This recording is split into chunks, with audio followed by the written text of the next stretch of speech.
Here we go. 2017. We're on to 2017, and it's Steamworks. The game is called Steamworks. It's a steampunk-themed game.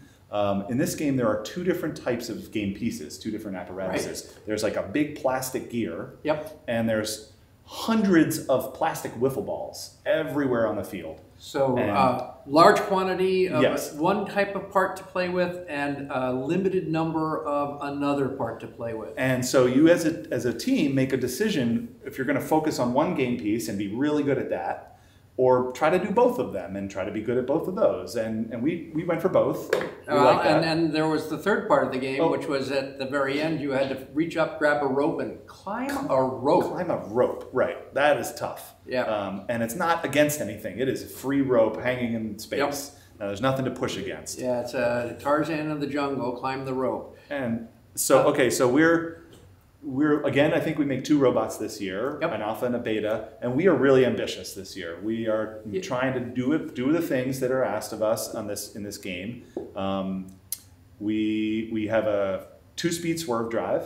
Yeah, I think that the theme or the phrase for this year was a bridge too far. Yeah. We built a robot that was 4-sided, and each side had a different function. So we had an intake side that would intake the wiffle balls. We had a winch side which would climb the rope. We had a gear side that would pick up and place the gear accordingly. And then the 4th side was where all our electronics were. We had multiple co-processors on this robot to handle the video processing, because we had cameras on the front to see the balls. That's right. We had cameras on the back to see the disc. Gear, yeah. And it was a pretty ambitious, the idea of a 2-speed swerve drive. So again, each wheel is independently steerable and drivable, but we added a gear mechanism to each of them so that we could shift gears. So we had there was a pushing part of this game, and so we wanted a low, powerful one, and there was a speed part of this game, and we wanted a faster robot.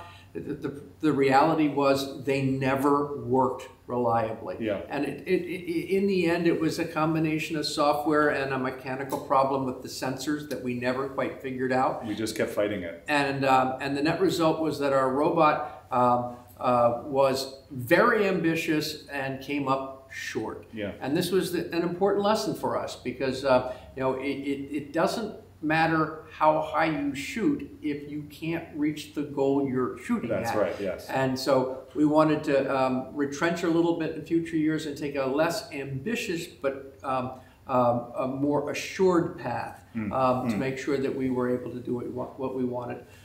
We ended up doing okay in a couple of qualifiers, and we made it to the championship at Lehigh regional. But we did not, for the first time, qualify for Worlds. Yeah.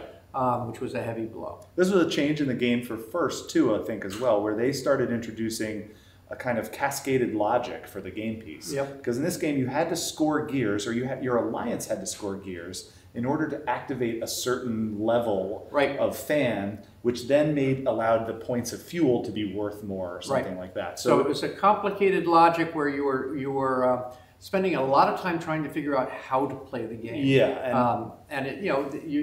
There were teams that decided that they were just going to focus on one or the other, but your alliance had to be able to do both. Do them all. Yeah, that's right. That's right.